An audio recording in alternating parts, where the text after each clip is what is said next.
Raphaël, tu veux bien introduire ce moment de prédication par la prière pour demander au Seigneur qu'il m'inspire et puis que chacun d'entre nous soyons nourris.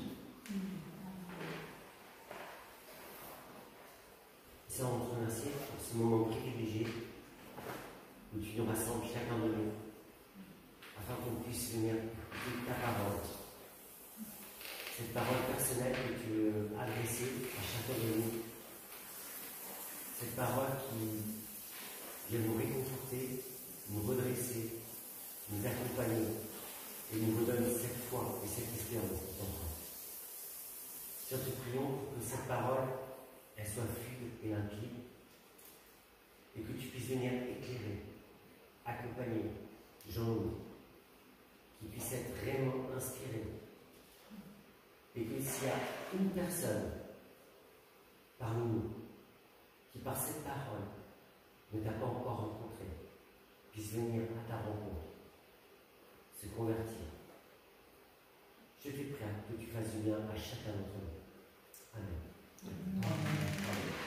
Alors, ma prédication ne sera pas une prédication d'évangélisation, puisque nous sommes des disciples, donc nous avons déjà donné notre cœur au Seigneur. Voilà. Mais on veut faire la volonté du Seigneur. Mais de temps en temps, on fait une erreur. On fait une bêtise. On est quelquefois, bien qu'on aime le Seigneur, bien qu'on veut faire la volonté du Seigneur, mais il nous arrive de prendre un mauvais chemin. Et puis, c'est ce que j'ai appelé le croyant qui a fait une erreur. Mais le Seigneur, dans sa bonté, il vient à notre secours. Et pour illustrer donc ce thème, j'ai choisi un texte dans un roi au chapitre 3. Alors ne cherchez pas. 2 rois. Merci de rectifier. 2 rois chapitre 3. Alors ne cherchez pas parce que tout le texte va s'afficher. Marcel? Alors, dans ce texte, nous allons voir plusieurs personnages. D'abord, Joram, qui est roi d'Israël. Alors, Israël, c'est ce pays-là. Alors, dans la Bible, on l'appelle le royaume du Nord. Il a plusieurs noms, ou bien le royaume de Samarie. Ça, c'est la conséquence de la scission qu'il y a eu à un certain moment entre Israël et Juda. Et donc, on a Josaphat, roi de Juda. Voilà, qu'on appelle aussi royaume du Sud, royaume de Juda. Et puis, on a le roi d'Édom. Édom, c'est ici. Et Édom est vassal d'Israël. Israël occupe le pays, et donc Édom est vassal. Et puis on a aussi ce pays-là, qui est Moab, qui est également vassal d'Israël. Et le roi de ce royaume s'appelle Mécha. Marcel? Joram, fils d'Achab, devint roi d'Israël à Samarie, la 18e année du règne de Josaphat sur Juda. Alors à l'époque, on n'avait pas de calendrier. On ne pouvait pas dire ça s'est passé moins 950 avant Jésus-Christ. Donc le calendrier, c'était, on positionnait par rapport au roi, n'est-ce pas, du pays ou du pays à côté, ou voilà. C'est comme ça qu'on faisait le calendrier. Inutile de vous dire que c'était pas très précis. Et c'est pour ça qu'on a aujourd'hui du mal à reconstituer les calendriers de l'époque. Ça se passe au 9e siècle avant Jésus-Christ. Joram, donc vous vous rappelez qu'il est roi d'Israël, fit ce qui est mal aux yeux de l'Éternel. Alors, et on a cette petite phrase qui est surprenante, mais pas autant que son père et sa mère. Il faut dire que Akab, le père donc de Joram, est considéré dans la Bible comme étant le pire des rois. Il a fait tout ce qu'il ne faut pas contre l'Éternel, et abomination, et tout ce que vous voulez, il l'a fait. C'était un roi terrible. Et donc Joram est le fils de son père. Et c'est pour ça que le texte de la Bible dit, ben, il n'a pas fait autant que son père. Mais c'était pas mieux. Parce que, alors, il a fait de bonnes choses. Il a démoli le monument du dieu Baal que son père avait érigé. Son père avait fait une abomination. Il avait érigé le dieu Baal. Et il s'attacha au péché de Jéroboam, fils de Débat, qui avait péché Israël, qui avait fait pécher Israël, et ne s'en étonna pas. Alors, les péchés de Jéroboam, c'est le compromis.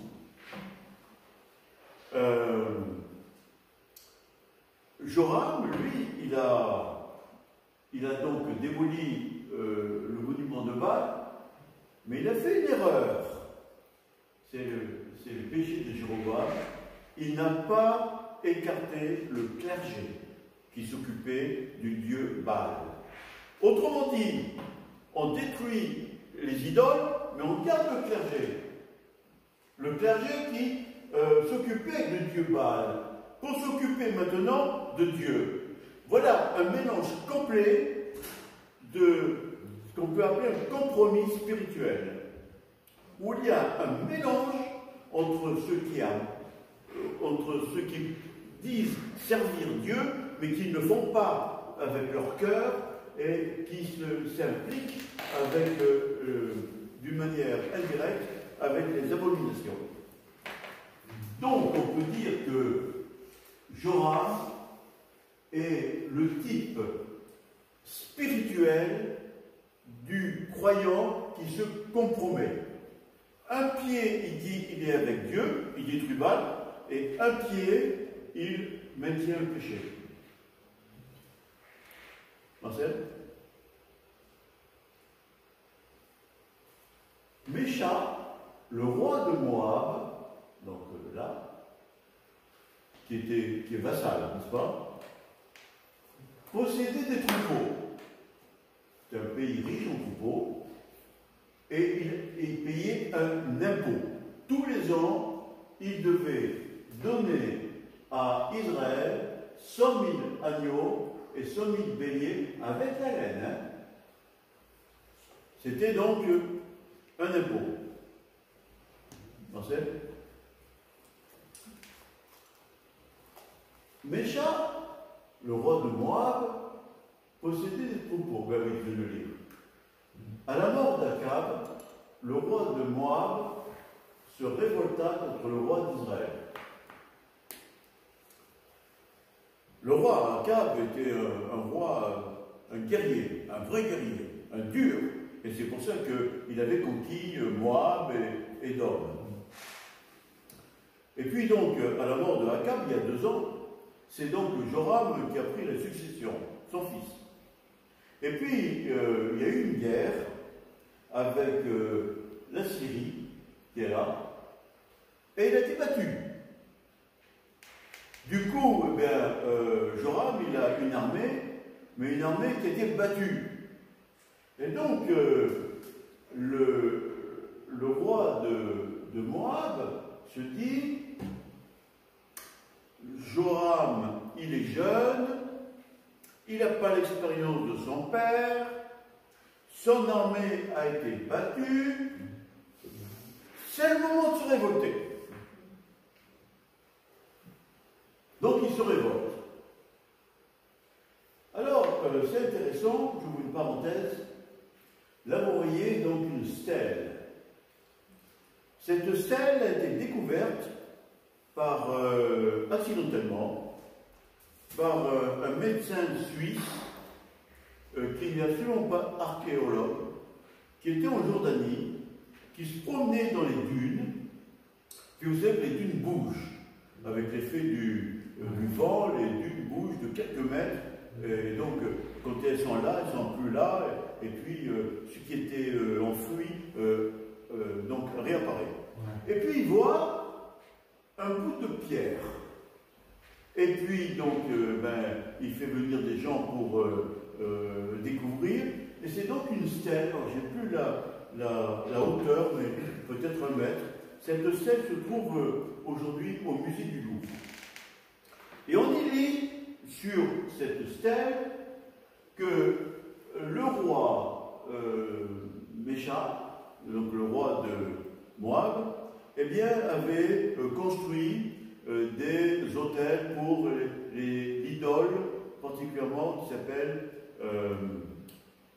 Méchoc.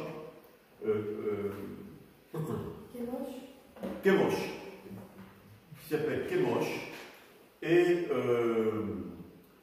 donc finalement ce que dit la Bible, on le voit écrit dans cette stèle, et en particulier donc que ce roi avait créé beaucoup de temples pour le dieu Kémosh.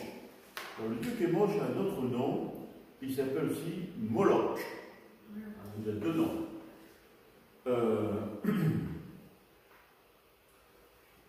Donc ça donne une authenticité sur ce que dit la Bible, n'est-ce pas? Donc au musée du Louvre, on trouve cette stèle. Marcel? Le roi de Joram sortit alors de Samarie et passa en revue toute l'armée d'Israël. Donc il apprend que le roi de Moab ne veut pas lui payer l'impôt. Il dit il faut réagir. Donc il passe en revue son armée et manifestement il doit constater que son armée n'est pas aussi puissante que voulu. Il se met en marche et il envoie un message à Josaphat, le roi de Juda. Et il lui dit, le roi de Moab s'est révolté contre moi, veux-tu venir avec moi pour combattre Moab? Donc il cherche un allié.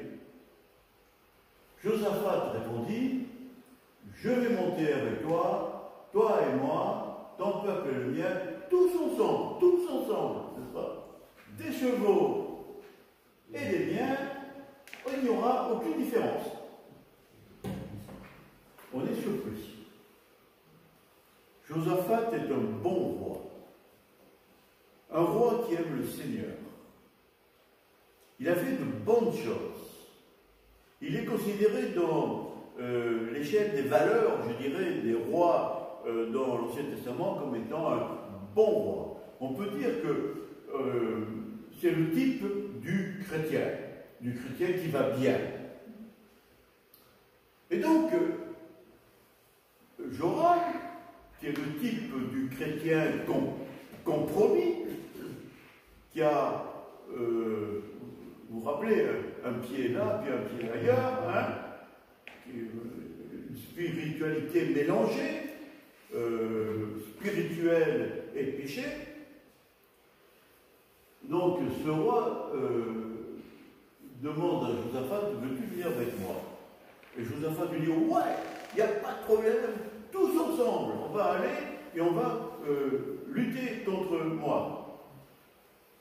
On est surpris que Josaphat ne prenne pas le temps de réfléchir. C'est une réponse rapide.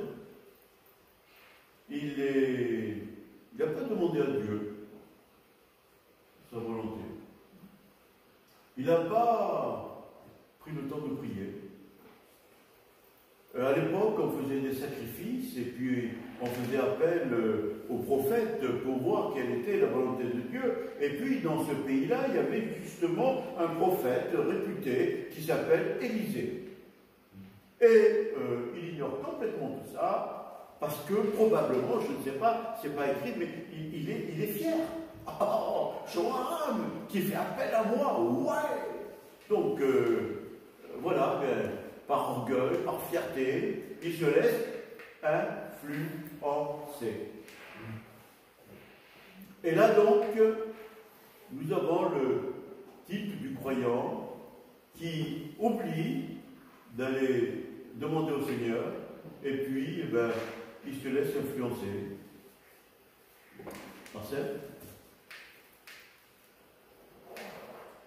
Alors Josaphat pose une bonne question à Joram. Il lui dit, alors, par où on va passer? Parce que, donc, ça c'est Juda et ça c'est Moab. Et vous voyez qu'entre Juda et Moab, il y a la mer morte. On ne peut pas traverser la mer morte. Donc, ça veut dire que, normalement, on doit aller là et puis attaquer là. C'est logique. Mais Joram est malin. Il se dit, puisque c'est la logique, on ne va pas faire ça. Marcel? Ah oui, excusez-moi. Donc, par le désert, tu reviens en arrière? Donc, oui, avance. Voilà, stop. Et donc, il lui dit, on va passer par le désert d'Édom. Autrement dit, les deux armées vont passer par là, par le désert, et on va l'attaquer là. Et le roi de Moab, il ne va pas s'attendre à ce qu'on attaque par là. On va gagner. Excellente idée. On va passer par le désert d'Édom. Marcel? Les rois d'Israël, de Juda et d'Édom, et là on apprend que par la même occasion, le roi qui est là, il dit, je vais avec vous, on va tous gagner. Après 7 jours de marche, il manquèrent d'eau pour l'armée et pour les bêtes de somme qui la suivaient. On imagine les trois armées avec en tête la musique, les tambours, les trompettes, les cymbales. On va gagner, on va gagner. Et puis donc les troupes derrière, et puis derrière les ânes, les mulets, avec les vivres, avec l'eau et tout ça. Et ils sont partis. Au bout de 7 jours, il y a un soldat qui va voir le capitaine. Capitaine, qu'est-ce qu'il y a? Il n'y a plus d'eau. Quoi? Il n'y a plus d'eau? Le capitaine va voir le colonel. Colonel, il n'y a plus d'eau. Quoi? Il n'y a plus d'eau? Le colonel va voir le général. Général, il n'y a plus d'eau. Il n'y a plus d'eau? Le général, il va voir Joram, le roi Joram. Roi Joram, il n'y a plus d'eau. Comment ça, il n'y a plus d'eau? C'est la catastrophe. En plein milieu du désert, il n'y a plus d'eau. On a commencé le culte ce matin avec le désert. Et on y est dans le désert. Tu as parlé de la soif qu'on peut avoir. Ben là, ils y sont en plein.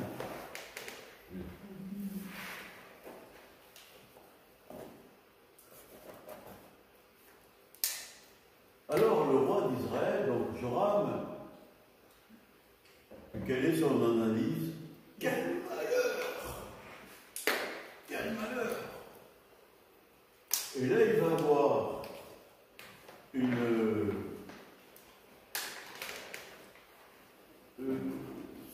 son point de vue. L'Éternel a appelé les 3 rois que nous sommes pour les livrer contre les mains de Moabites. C'est la faute de Dieu. C'est la faute de l'Éternel. Regardez, il nous en veut.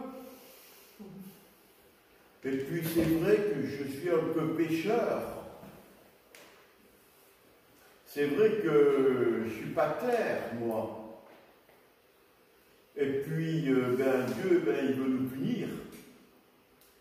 Et puis on a pris de mauvaises décisions, mais c'est pas nous qui avons pris de mauvaises décisions. On s'est laissé influencer par Dieu, et Dieu nous a amenés dans le désert. On va crever.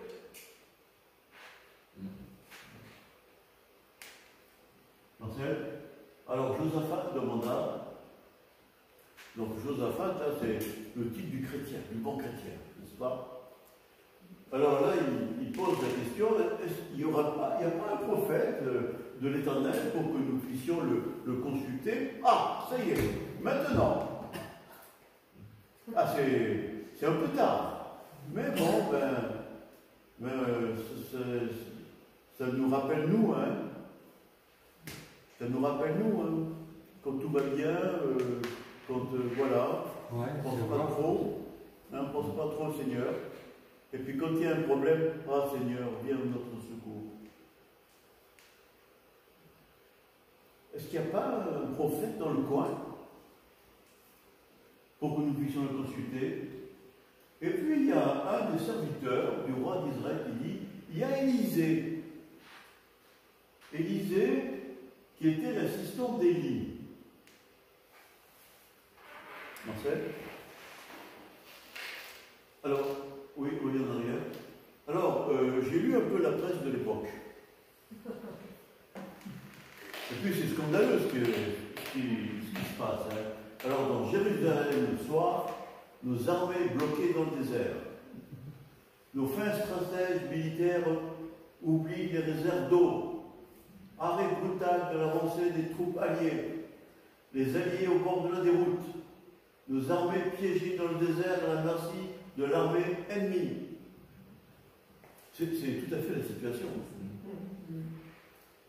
L'observateur israélien. Titre: le ministre des armées demande une enquête. Ben, ça nous rappelle plein de choses d'actualité, n'est-ce pas? Judas Presse.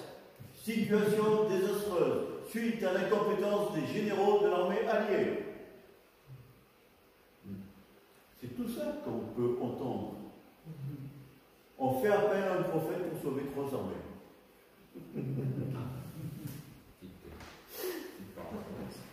Moyen-Orient reporter, les armées alliées à la merci des armées ennemies. Le scandale éclabousse le roi Josaphat. Marcel? Josaphat dit, ah oui, Élisée, ah je connais la parole de l'Éternel. La parole de l'Éternel est avec lui.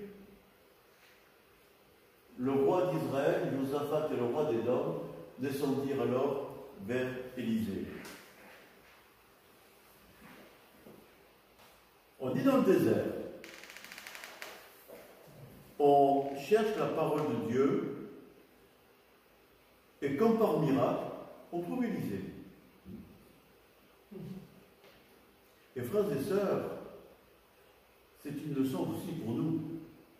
Quand on est dans le désert, quand on ne voit plus de solution, eh bien, on peut aller chercher le Seigneur. Même dans le désert, il est là. Là, dans le désert, il y avait Élisée. D'où il sort, on ne sait pas. Mais il est là. Et pour nous, c'est la preuve que Dieu ne nous abandonne pas. On a fait des bêtises. Mais quand on est dans le désert, où on est là avec le manque d'eau, on est dans la soif spirituelle parce qu'on est coincé. Et quand on cherche le Seigneur, on le trouve. Sa parole est là. Et là, alors Élisée arrive. Elle dit au roi d'Israël, hein, il parle au roi d'Israël, pas à Josaphat. Hein. Que me veux-tu? Va trouver les prophètes de ton père et ceux de ta mère que tu sers, n'est-ce pas? Alors que tu te dis chrétien et tu vis en même temps dans le péché. Le roi d'Israël lui dit, non, car c'est l'Éternel qui a appelé. Non, c'est pas eux, c'est l'Éternel le fautif, le coupable. Car c'est l'Éternel qui a appelé les 3 rois que nous sommes pour les livrer entre les mains des Moabites. Il a vraiment le cœur dur, il a vraiment quelque chose qui n'est pas clair dans sa tête. Sur le plan spirituel, il est coincé. Élisée dit, l'Éternel, le maître de l'univers, dont je suis le serviteur. Alors j'aime bien la réponse d'Élisée. L'Éternel, maître de l'univers. Comment tu positionnes l'Éternel? Est-ce qu'il est simplement l'Éternel qui vient au secours comme une casserole? Tiens, là je vais pas bien, je prends la casserole pour me servir. Est-ce que l'Éternel est pour toi le moyen seulement de te sortir de tes problèmes? Ou est-ce que tu regardes l'Éternel comme étant le Créateur, le Maître de l'univers, ce qui nous donne l'idée de sa puissance, ce qui nous donne l'idée de sa gloire? Et nous, on est tout petits, mais il est celui qui nous écoute en même temps. L'Éternel, le Maître de l'univers dont je suis le serviteur, est vivant. Sans l'estime que j'ai pour Josaphat, le roi de Juda, je ne ferai aucune attention à toi et je ne te regarderai même pas. Et le Seigneur, quelquefois, il voit que nous sommes coincés, il voit quelquefois que nous avons péché, il voit quelquefois on s'est laissé prendre dans un piège, qu'on s'est laissé influencer. Eh bien, il nous aime. Il nous aime quand même. Et on a toujours la possibilité de repartir. Marcel? Alors, tout le monde attend maintenant la réponse de l'Éternel. Les armées sont là, les militaires attendent, les généraux ont sorti des cartes d'état-major pour montrer à Élisée, voilà la carte du désert, voilà où on est. Alors Élisée, tu vas nous dire ce qu'il faut faire. Et donc tout le monde attend la réponse militaire de ce qu'il faut faire pour s'en sortir. Et que répond Élisée? Amenez-moi un harpiste. Attends, Élisée, t'as compris qu'on est dans le désert, là. T'as compris que c'est une armée, et que dans l'armée, on n'a pas l'habitude de se promener avec une harpe. C'est un peu fragile, cet instrument de musique. Mais ce que nous voulons, nous, c'est savoir comment on va s'en sortir. On veut de l'eau. Donc nous, dis-nous ce qu'il faut faire. Qu'est-ce que tu veux faire avec un harpiste? Amenez-moi le harpiste. Amenez-moi l'harpe. Bon, mais puisque tu le dis, on va le faire. Donc le harpiste joue, et la main de l'Éternel repose sur Élisée. Dans la Bible, la harpe est un instrument de musique qui apaise. On a par exemple l'histoire de Saül qui des fois était dans des crises de démence et à ce moment-là on faisait vite appel à David, le jeune David qui sera bientôt futur roi. Il venait avec sa harpe et puis il jouait de la harpe. Et ça calmait Saül. Le symbole de la harpe dans la Bible, c'est la paix, le calme, le repos. Et là, ce que nous dit Élisée, c'est stop. Arrêtez tout. Arrêtez les militaires. On va maintenant entrer dans la paix. Tu as besoin de repos. Tu as besoin d'écouter le Seigneur. Écoute la musique de la harpe tranquille, douce, pour t'apaiser, pour te calmer. Oui, tu es dans les ennuis. Oui, tu es dans les problèmes. Mais avec ça, vous allez pouvoir battre l'armée moabite. Et vous allez le faire, mais alors vous allez même boucher les puits, parce que je veux détruire ce pays. Et pourquoi je veux détruire ce pays? Parce qu'ils ont pour Dieu Moloch. Et le dieu Moloch est un dieu qui mange les enfants. Moloch est une statue immense, avec un ventre dans lequel il y a un grand trou, où on fait le feu. Et à gauche, à droite, il y a comme deux grandes cuillères, et on met les enfants sur chaque cuillère, et puis il y a un système qui fait qu'on jette les enfants dans le feu, dans le ventre du dieu Moloch. On a trouvé des traces de ces idoles avec les os calcinés, etc. Pour Dieu, c'est une abomination. C'est une abomination et le pays doit être détruit. Parce qu'à chaque fois que le peuple d'Israël n'a pas détruit, eh bien, il y a toujours eu la tentation d'aller voir les autres dieux. Jusqu'à même à un certain moment où on a introduit le dieu Baal dans le temple de Dieu. Et donc, il dit, vous détruirez tout.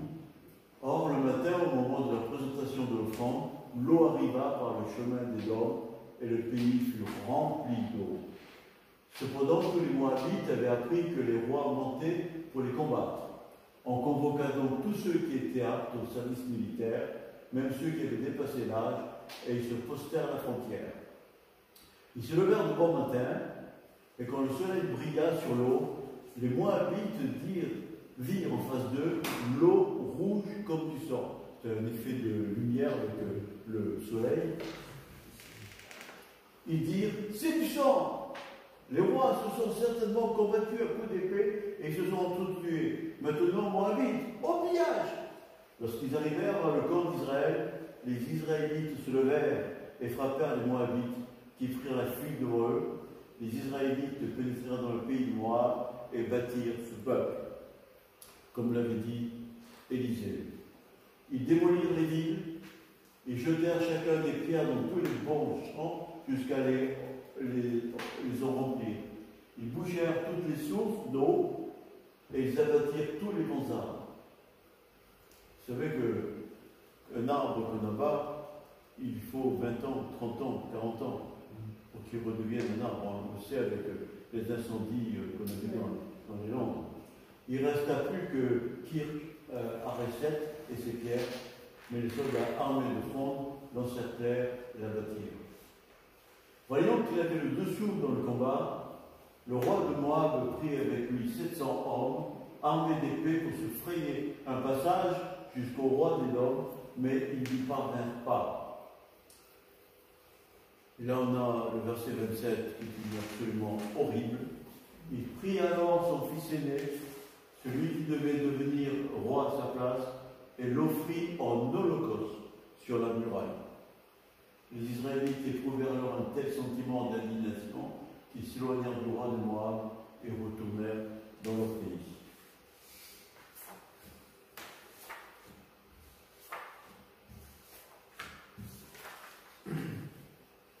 Donc, on a vu que le roi Josaphat avait été entraîné dans cette affaire parce qu'il n'avait pas prié.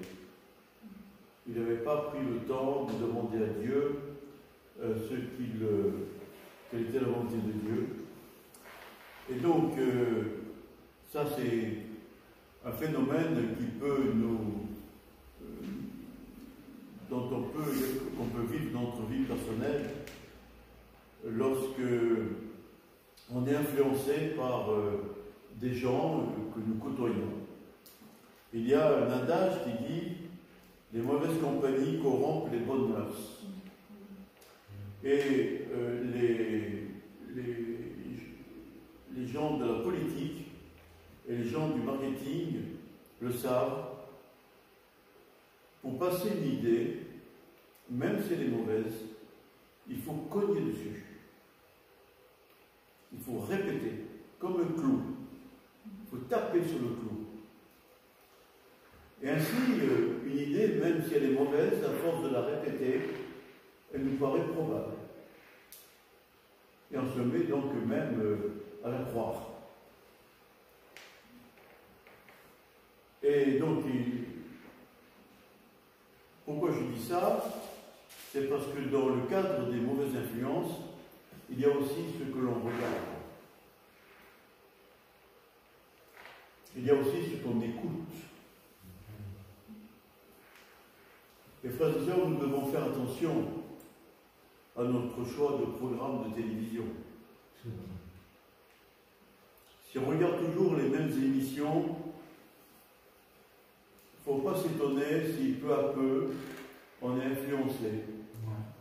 Il y a des idées qui passent, des messages qui passent. Et puis, des choses qui nous paraissaient anormales deviennent peu à peu normales. Et subitement, on se voit en train de prendre des décisions ou de prendre des options dans la vie qui nous ont été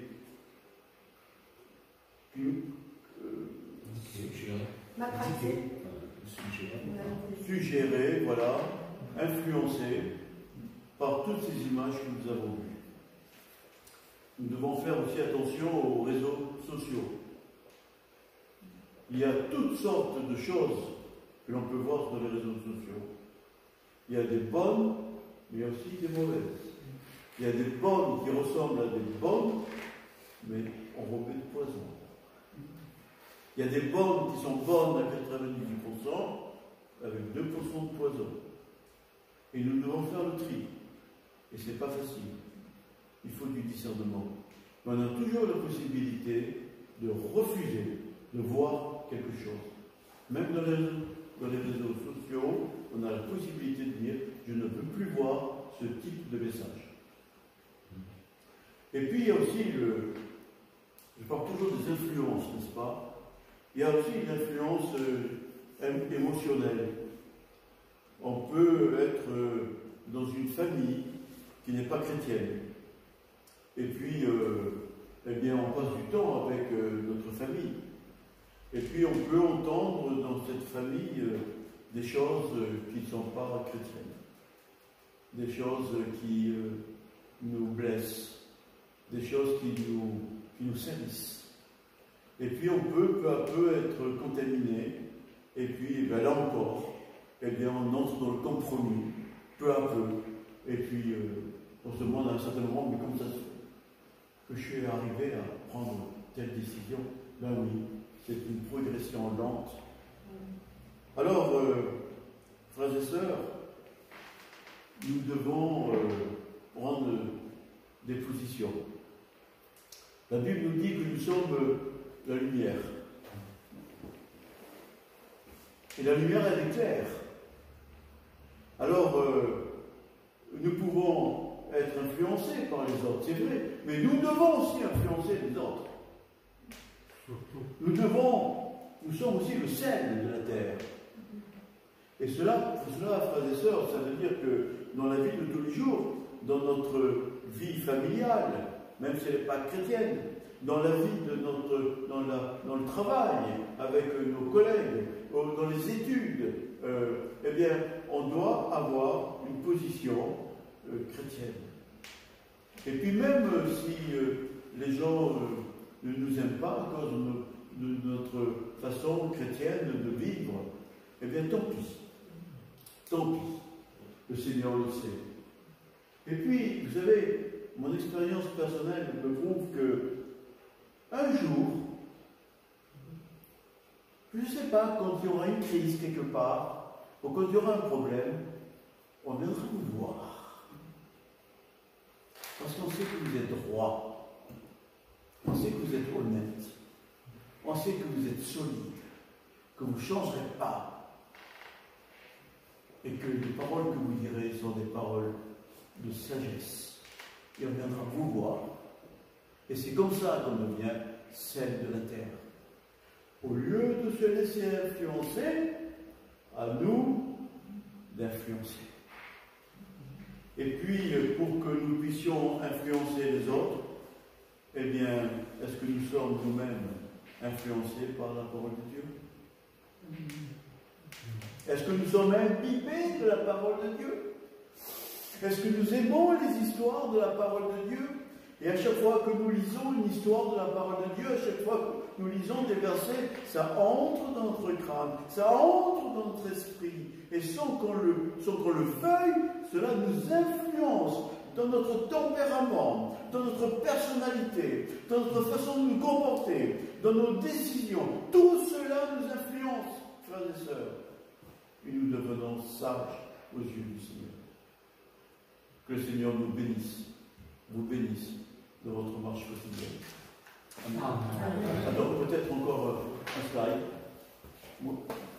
Donc, les mauvaises décisions, elles égarent les chrétiens, elles entraînent dans des situations catastrophiques, l'amènent au compromis, elles le paralysent.